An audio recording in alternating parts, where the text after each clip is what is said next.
Yusei Fudo versus Zone. This is a high-stakes duel. Yusei is trying to stop Zone from obliterating New Domino City. On top of that, it turns out Zone is actually Yusei from the future. But not actually Yusei from the future, he's like just some guy that visaged himself into Yusei's appearance, mentality, and ability to play card games, I guess. And he did this so he could rally the people of the future to serve his cause, which was a noble thing at first, then it turned corrupt after things went pear-shaped. He just wanted to use Yusei's ability to inspire hope in people, basically. Spoilers, Yusei wielding all of the legendary signer dragons triumphs over Zone's unstoppable Time Lords. But it made me wonder, with such powerful cards, could any alternative plays have changed the outcome of the duel? And as a little treat, let's wet our whistle first by going to the duel just before Yusei and Zone. Zone versus Aporia, who, I will remind everyone, Aporia is the big bad, being beaten by the big bad, so it's a big duel, but he gets absolutely handled. So how about we jump into the duels? The duel begins and Aporia goes first. He draws and his opening hand consists of Grand Core, Wise Core, Sky Core, Chaos Bloom, Chaos Blast, and High Rate Draw. Aporia summons his Grand Core to the field. He activates his Chaos Bloom. This card, depending on how many Chaos Blooms are in the grave, has a different effect. If there are none, it destroys a face-up monster on the field with 1000 or less attack. If there's one Chaos Core in the grave, it destroys one card in either player's spell and trap zone. If there are 2 or more Chaos Blooms in the grave, it destroys any card on the field. Since there are none in the grave, Aporia destroys his own Grand Core. When Grand Core is destroyed, its effect triggers. It destroys all other monsters on Aporia's field, and then special summons from the hand, deck, or grave Mechlord Emperor Granel, Granel Top, Granel Attack, Granel Guard, and Granel Carrier. He summons them all from his deck. One of Mechlord Emperor Granel's effects is that its attack becomes equal to Aporia's life points. Its attack becomes 4000. Now, I'm not going to go into the details of what each of the individual Granel cards give to Mechlord Emperor Granel. And Mechlord Emperor Granel, the only thing you need to know about it is it specializes in dealing with synchro monsters, it can equip them to it, and blah, blah, blah. None of that matters because 1, Zone doesn't play any synchro monsters, and 2, for its entire duel, every Mechlord Emperor that Aporia gets out, he'll never be able to use it to its capabilities, basically. So Zone just handles him that much that there's no point, unfortunately. So let's carry on with the duel. Aporia sets his high rate draw face down and ends his turn. It's Zone's turn, and he draws. His opening hand consists of Time Angel, Meteon the Time Lord, Magician's Adage, Foolish Decision, Emperor's Staff, and Non-Existence. Zone summons his Time Angel to the field. He enters his battle phase and crashes it into Mechlord Emperor Granel. Before any damage can be dealt, Zone activates his Foolish Decision trap from his hand, which he can activate since he's about to take damage on his own turn. Now, damage becomes 0. Since Time Angel was destroyed, its effect activates. It bounces all monsters on the field back to the hand. All 5 of Aporia's monsters return to his hand.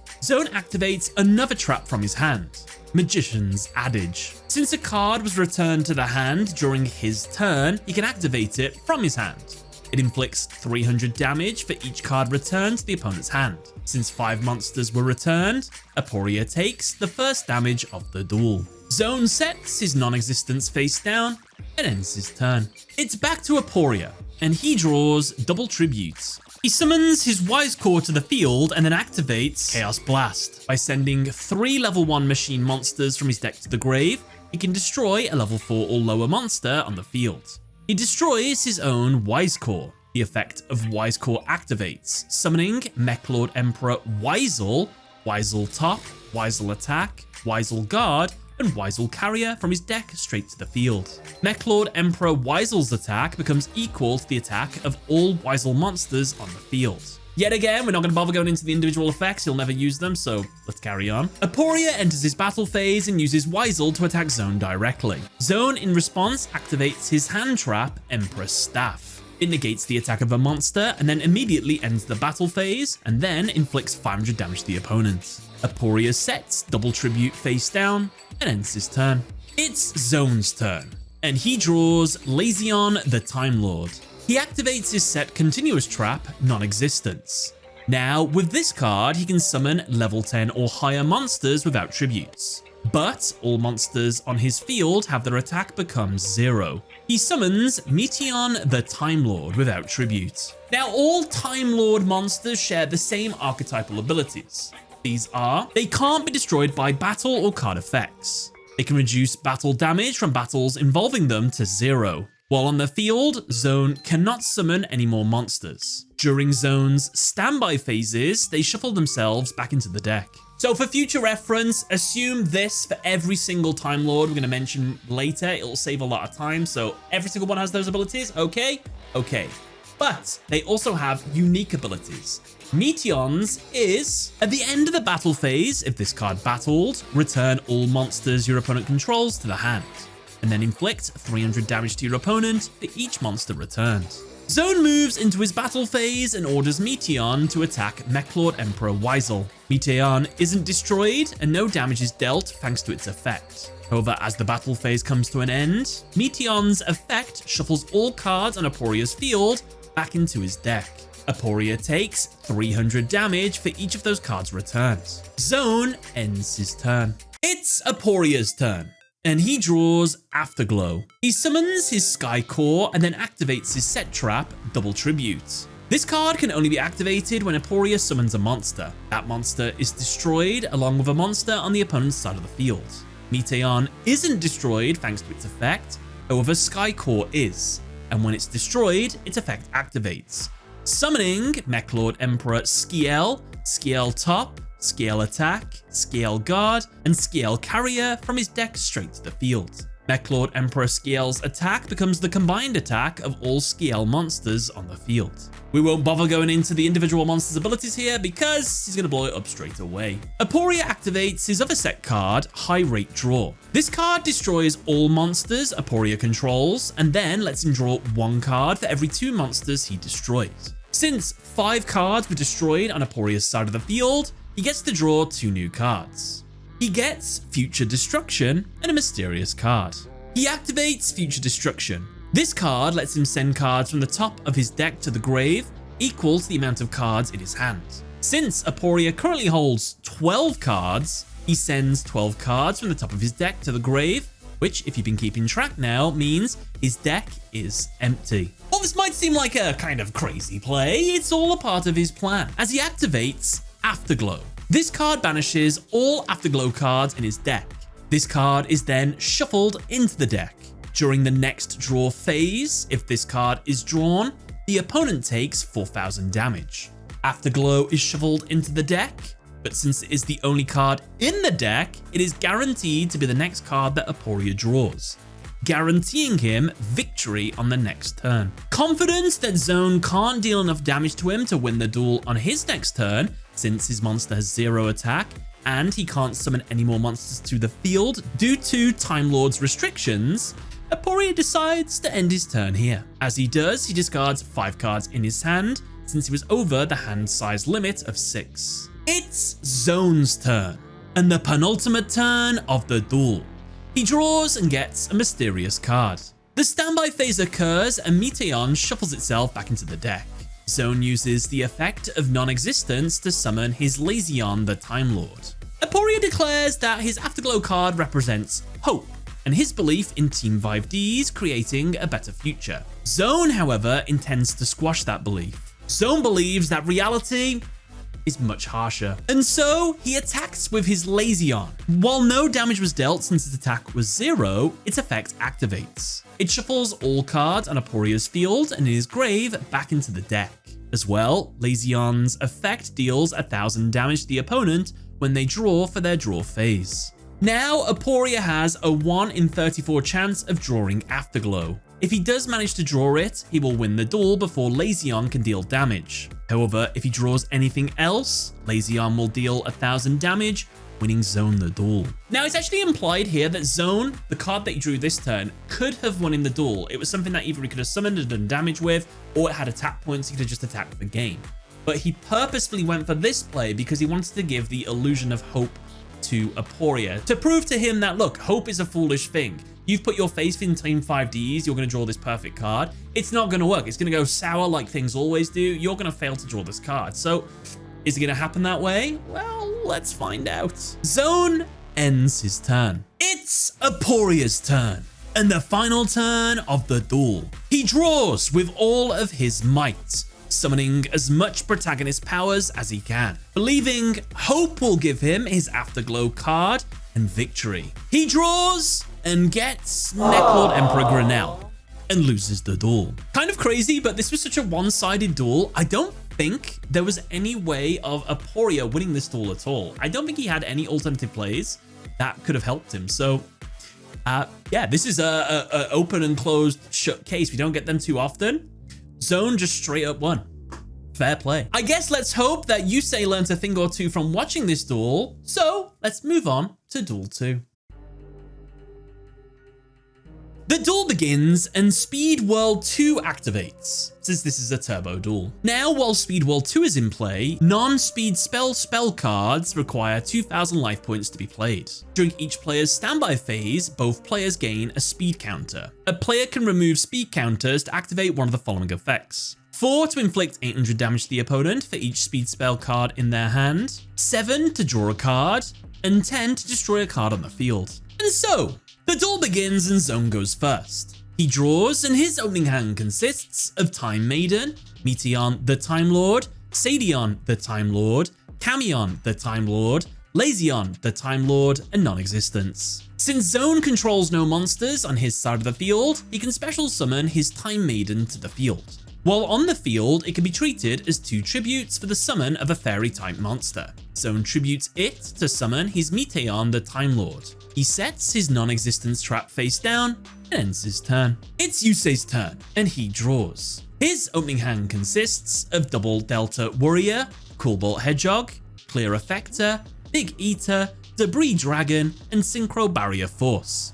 The standby phase occurs and both Yusei and Zone gain a speed counter. Since Zone controls a monster while Yusei doesn't, he can special summon his Double Delta Warrior. However, when summoned this way, Yusei can't declare an attack this turn. Following this, he discards his Coolbolt Hedgehog and Clear Effector to special summon his Big Eater to the field.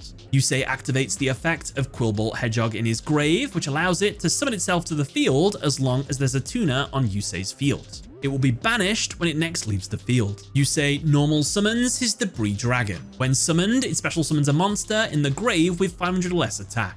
He summons Clear Effector. With a full field, Yusei tunes his level 6 non-tuner Delta Warrior with his level 2 tuner Big Eater to synchro summon Black Winged Dragon. Yusei next tunes his 2 level 2 non-tuners Clear Effector and Coolbolt Hedgehog with his level 4 tuner Debris Dragon to synchro summon Red Dragon Archfiend. Due to Clear Effector being used as a synchro material, Yusei can draw a card, and as well it can negate the effects of the synchro monster it was used for the summon for. Yusei draws and gets Scrap Iron Scarecrow. It negates the effect of Red Dragon Archfiend. Yusei sets Synchro Barrier Force and Scrap Iron Scarecrow face down and ends his turn. As the end phase occurs, Red Dragon Archfiend's effect that would destroy all other monsters that didn't declare an attack on Yusei's field is negated. I will point out that if they did want to put this random Clear Effector ability to negate the effect of a monster that used it for its summon and stuff, seems kind of weird. There's only a few cards you'd ever want to use that for. I guess Yusei could have just summoned Red Dragon Archfiend, gone into the battle phase, gone into the main phase 2, and then summoned Black Winged Dragon. That would have been fine as well, I guess, but yeah, because it doesn't destroy cards after they're summoned after the battle phase. So yeah, I guess you could have done that, but it doesn't really matter. It's back to Zone, and he draws Endless Emptiness. The standby phase occurs and each player's speed counters increase by 1, and Meteion shuffles itself back into the deck. Zone activates his set Continuous Trap, Non-Existence. Now, with this continuous trap, he can summon level 10 or higher monsters without tributes, but all monsters on his field have their attack become 0. Zone summons his Lazion the Time Lord. Its unique effect is if it battles, all monsters the opponent controls and all cards in their grave are shuffled back into the deck. Also, when the opponent draws a card during the draw phase, the opponent takes 1000 damage. Zone moves into his battle phase and attacks Red Dragon Archfiend. Yusei in response activates his Scrap Iron Scarecrow, which negates an attack and then resets itself face down. Since Lazion's attack was negated, its effect doesn't activate. Zone ends his turn by setting Endless Emptiness face down. It's Yusei's turn, and he draws Speed Spell Angel Baton. Since Yusei drew a card during the draw phase, Lazeon's effect activates, dealing 1000 damage. Yusei takes the first damage of the duel. The standby phase occurs and both players' speed counters increase by 1. Yusei activates his speed spell Angel Baton. This card can only be activated while you have 2 or more speed counters. Draw 2 cards, then discard 1. Yusei draws and gets Junk Synchron and Regen Warrior. He discards the Regen Warrior he just drew. Due to its effect, since it was sent to the grave by a card effect, it special summons itself to the field. Following this, he summons his Junk Synchron. He tunes the level 4 non-tuner Regen Warrior with his level 3 tuner Junk Synchron to synchro summon Black Rose Dragon. On summon, he activates its effect, which destroys all cards on the field. However, before destruction can occur, he triggers his trap Synchro Barrier Force. This negates a card or effect that would destroy cards on the field, then inflicts 500 damage to the opponent for each synchro monster he controls. Black Rose's field wipe is negated, Zone takes 1500 damage. Unable to remove the Time Lord from the field, Yusei ends his turn here. And here is where I need to be the bearer of bad news. Yusei could have won this turn. I understand that the end goal for Yusei is to get all of the Sign of Dragons out to make an absolutely amazing final duel with the final villain of the Yu-Gi-Oh! 5D series, but he could have gone for something else. If instead of summoning the level 7 Black Rose Dragon, he summoned his Junk Archer, well, he could have used its effect, which allows it to banish a monster on the field. He could have banished Zone's Time Lord. With a wide open field, he could attack Zone directly with Junk Archer, Red Dragon Archfiend, and for the banter, Blackwing Dragon. And that would have been game right there. It is as simple as that. It would have been game. There was space in his deck. I think if you add all the Sign of Dragons and the cards that Yusei plays, there was like 5 extra monster slots remaining. I'm sure Junk Archer had to be in there at some point, along with like Junk Warrior. There's one small little hurdle from this, and there's a chance that this play might not have worked, but it depends on the wording of the trap card that Zone has face down on the field. Let me explain. Zone could have activated his set trap Endless Emptiness. This card lets him special summon Time Lords from his hand. However, whether he can do this during the opponent's turn, I actually have no idea. And I asked you guys on Twitter to give me some advice, and there was actually a lot of responses. From what I read from the tweets, some people do believe that most continuous trap cards become basically spell speed 2, so you can use their effects during either player's turn as like a quick effect kind of thing. So if that's the case, yeah, he could summon his Time Lord and keep himself in the duel, and we'll discuss what would happen if that is the case. However, from the way the card is written, it seems to imply that it is bestowing the Time Lords with inherent summoning abilities, which means they can be summoned during an open game state, which is basically during your turn when nothing is happening, you can summon them, not during either player's turn. So which camp do I lead more towards? I actually think that Zone can't summon during the opponent's turn, since he never does it throughout any of the duels. So I think that implies it can only be used during his turn, but let's go through some hypotheticals. Hypothetically, if Zone can special summon a Time Lord from his hand during Yusei's turn, he most likely will summon Sadion from his hand. Yusei can't attack over it. End phase. Lazeon will return back to the field since Junk Archer returns the banished monster. Zone's turn, Lazeon and Sadion are shuffled back into the deck. Zone summons the 2 Time Lords in his hand and wipes Yusei's field with Camion. Weirdly, after this, the duel continues exactly how it happens. Nothing has changed apart from Zone possibly having 2,500 life points instead of 4,000. The duel continues all the way till Yusei eventually summons Quasar, which can still do fine even without Black Rose in the grave. Yusei does his multi-attack and finally crashes Quasar, which summons Shooting Star Dragon. Since Zone only has 2,500 life points, now Yusei just attacks for game right here. Technically, in a hypothetical scenario where the trap can let Zone summon on the opponent's turn, we still could have got the win for a ripple effect of such. However, if Zone would have summoned his Time Lord that gains life points instead prior, then that would have meant Zone could tank the Shooting Star Dragon play later. Yusei is screwed because of this, because with one less dragon in his grave, Converging Wishes won't give Stardust enough attack to attack over Zone's 20,000 attack Cephalon. So also hypothetically, depending on which route that Zone went for, there could have been an outcome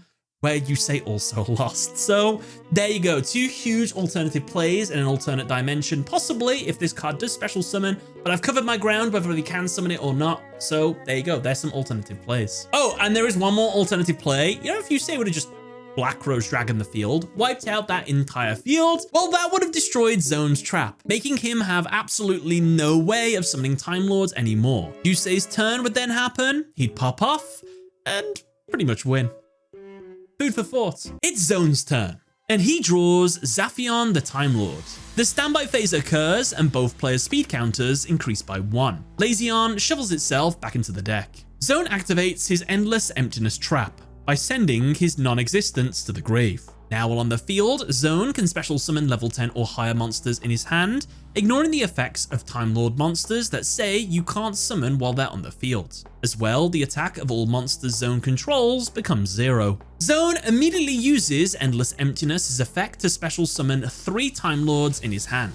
He summons Zaphion, Sadion, and Camion. Their unique effects are Zaphion, if it battles, return all spells and traps the opponent controls to the deck.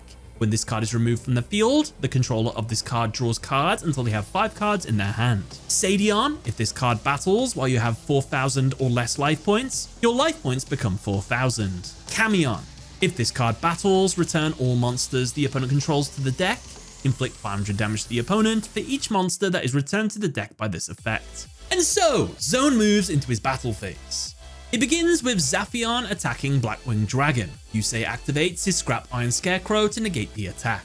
Zaphion's effect doesn't activate. Sadion attacks next, targeting Black Rose Dragon. Sadion isn't destroyed in the battle, and no battle damage is dealt. However, the effect of Sadion increases Zone's life points to 4,000. Finally, Zone orders Camion to attack Red Dragon Archfiend. It isn't destroyed, no battle damage is dealt, but its effect shuffles all the opponent's monsters back into the deck and deals 500 damage for each. Blackwing Dragon, Red Dragon Archfiend, and Black Rose Dragon are shuffled back into Yusei's extra deck. He takes 1,500 damage. Zone ends his turn. If you wondered why Yusei didn't use his Scrap Iron Scarecrow on that last one to keep his monsters on the field, he doesn't actually know any of the Time Lord's abilities, the ones that haven't been seen yet. So he's really cautious about what they can do, so that's why. It's Yusei's turn, and he draws Talisman of Reversal. The standby phase occurs, and both players' speed counters increase by 1. Yusei sets Talisman of Reversal face down, and ends his turn. It's Zone's turn, and he draws Empress Crown. The standby phase occurs, and both players' speed counters increase by 1. Lazion, Camion, and Zaphion shuffle themselves back into the deck. Due to Zaphion leaving the field, its effect activates, allowing Zone to draw cards until he holds 5.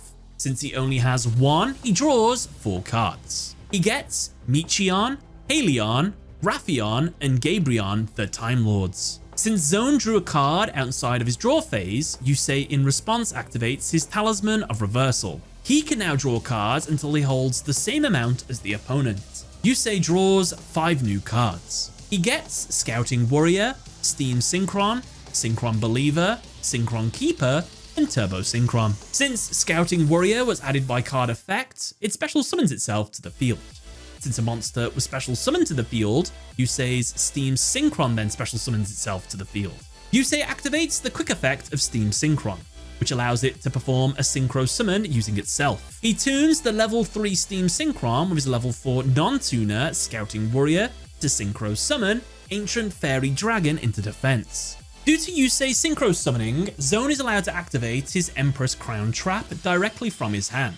He can draw 2 cards for every face-up Synchro monster the opponent controls. Zone draws 2 new cards. He gets Sandaeon the Time Lord and Infinite Light. Zone uses his Endless Emptiness to special summon all 5 Time Lords in his hand. He summons Michion, Halon, Raphion, Gabrion, and Sandaeon. All their attacks become 0 due to Endless Emptiness. Zone moves into his battle phase. He orders Michion to attack Ancient Fairy Dragon first. Despite not knowing what the card's effect is, since Zone didn't use it against Aporia, Yusei gambles on the fact that if Zone is really like him, he too would attack with a bluff first.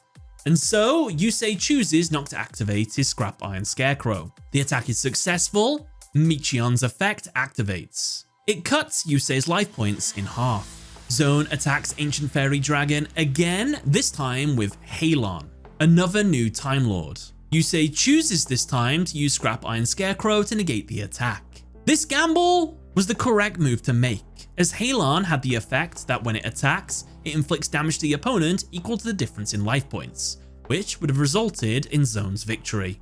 Zone attacks Ancient Fairy Dragon for a third time with another new Time Lord, Raffion. Yusei activates his Synchron Believer in his hand. Since a face-up Synchron monster Yusei controls is selected as an attack target, this card special summons itself to the field and then negates the attack. Yet again, it's a good job he negated this attack, as its effect would have bounced the monster it battles back to the hand and then dealt damage equal to its attack. Zone attacks Ancient Fairy Dragon for a fourth time, again with another new Time Lord, Gabrion. The attack is successful. Now, since it battled, all cards the opponent controls are bounced back into the deck. Ancient Fairy Dragon, Scrap Iron Scarecrow, and Synchron Believer return to Yusei's deck. With Zone's final Time Lord, Sandaeon attacks Yusei directly. Due to Sandaeon's effect, it deals 4,000 damage to the opponent when it battles. With all hope seemingly lost, Yusei activates the final card in his hand, Synchron Keeper. Since he would take damage by a card effect, he can banish this card and one tuner in his grave to negate the opponent's effect and then summon one Synchro monster from his extra deck whose level is equal to the combined levels of the banished monsters, but that monster's effects are negated. Yusei banishes Synchron Keeper in his hand and Big Eater in his grave to negate the burn damage from Sandaeon. He then synchro summons Power Tool Dragon. Zone moves into his main phase 2 and sets Infinite Light face down and ends his turn. It's Yusei's turn, and the penultimate turn of the duel. Things go a little bit pear-shaped here outside of the duel. He gets struck by some debris, doubts his abilities, has a vision of his dad, remembers all of his friends who believe in him, and regains the resolve to fight. And so, back in the duel, Yusei draws and gets Speed Spell Synchro Panic. The standby phase occurs and both duelists' speed counters increase by 1. Zone activates his Infinite Light by sending his Endless Emptiness to the grave. While this card is on the field, Zone can special summon level 10 or higher monsters from his hand. He can have multiple Time Lords on the field at once. Time Lords no longer need to shuffle themselves back into the deck during the standby phase, and their attacks aren't reduced to 0 anymore. As well, if Zone has summoned 10 or more Time Lord monsters with different names throughout the course of this duel, he can send this card to the grave to summon a Cephalon, the ultimate Time Lord, from his hand, deck, or grave. Yusei summons his Turbo Synchron. He tunes it with his level 7 non-tuner Power Tool Dragon to synchro summon Lifestream Dragon. When synchro summoned, Lifestream Dragon increases all players' life points with less than 2,000 to 2,000. With 7 speed counters, Yusei activates his speed spell Synchro Panic. Yusei can now summon as many synchro monsters as possible that have been synchro summoned during this duel from the extra deck. The summoned monsters have their effects negated, their attacks become 0, and they are banished at the end of the turn. Yusei summons Ancient Fairy Dragon, Black Rose Dragon, Blackwing Dragon, and Red Dragon Archfiend. He uses Lifestream Dragon's second effect to make the levels of all other monsters on the field become a level he declares. He chooses level 1. Yusei tunes his level 8 tuner Lifestream Dragon with his 4 level 1 signer dragons to limit over Excel synchro summon his shooting Quasar Dragon. Quasar Dragon is unaffected by opponents' monster effects. It prevents effects that deal burn damage. It can attack as many times as the number of synchro monsters used for its materials. In this case, it has 5 attacks. When it attacks, it negates cards and effects that prevent something. In this case, Time Lord's ability to be unable to be destroyed by battle or card effects would be negated. Also, when it leaves the field, all monsters on the field are destroyed, and then it synchro summons a Shooting Star Dragon from the extra deck. And so, Yusei enters his battle phase and attacks 4 times, destroying Michion, Halon, Raffion, and Gabrion. None of their effects work because Quasar is unaffected by opponents' monster effects, and it prevents effects that deal burn damage. However, since Quasar is unable to negate Time Lord's ability to prevent battle damage, no battle damage is taken involving them. Yusei uses his final attack to crash shooting Quasar Dragon into Sandaeon, the Time Lord. Since both share the same attack points, they are both destroyed in the battle. Since Quasar left the field, its effect summons Shooting Star Dragon in its place. Yusei attacks Zone directly. Before Yusei ends his turn, he activates one of the effects of Speed World 2. He removes 7 speed counters to draw 1 new card.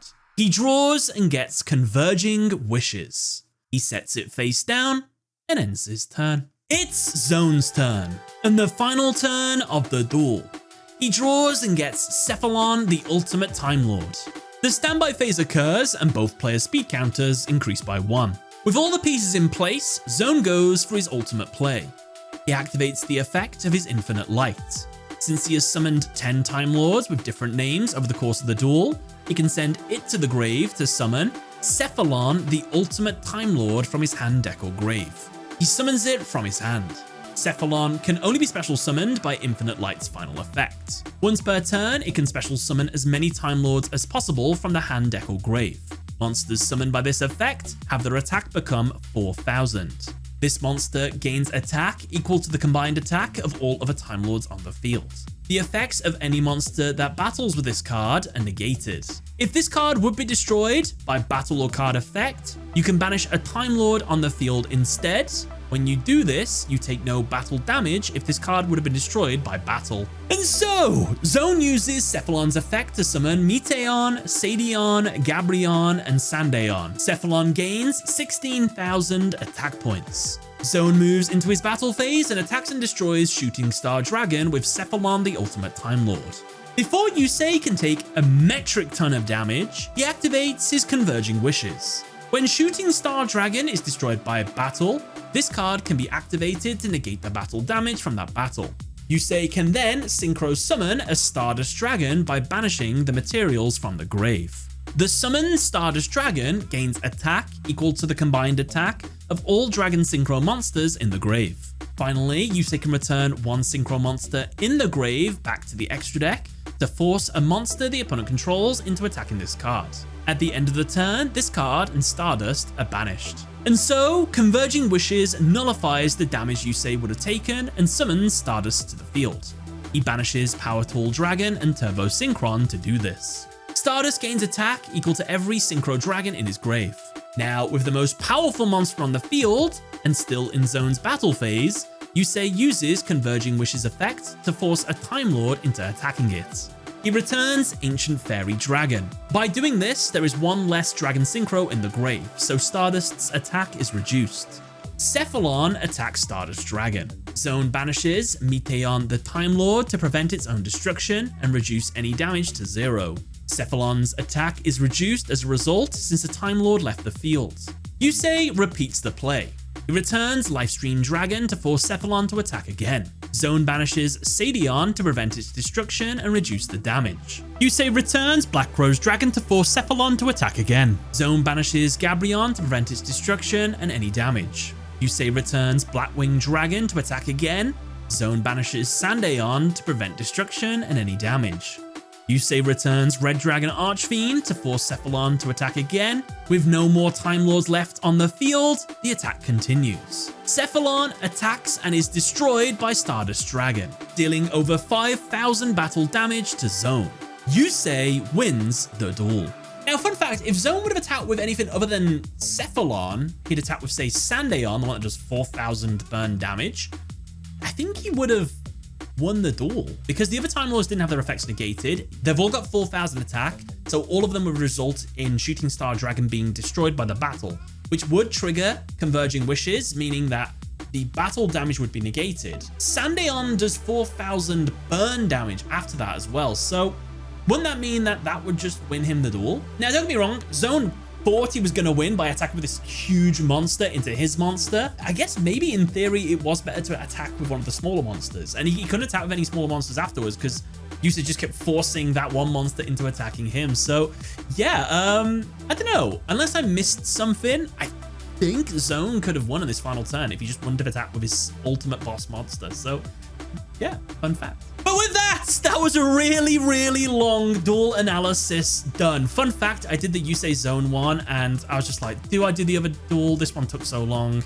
Oh, go on then. So I did both. I treated you all. So if you appreciate it, don't forget to subscribe. It would mean the world to me. There is merch available with 20% off using code XMAS20 if you want to get some of my merch. I have some all over here as well. Check it out if you fancy. I'll leave a link down in the description and the pinned comments. But other than that, thank you all for watching. Catch you later.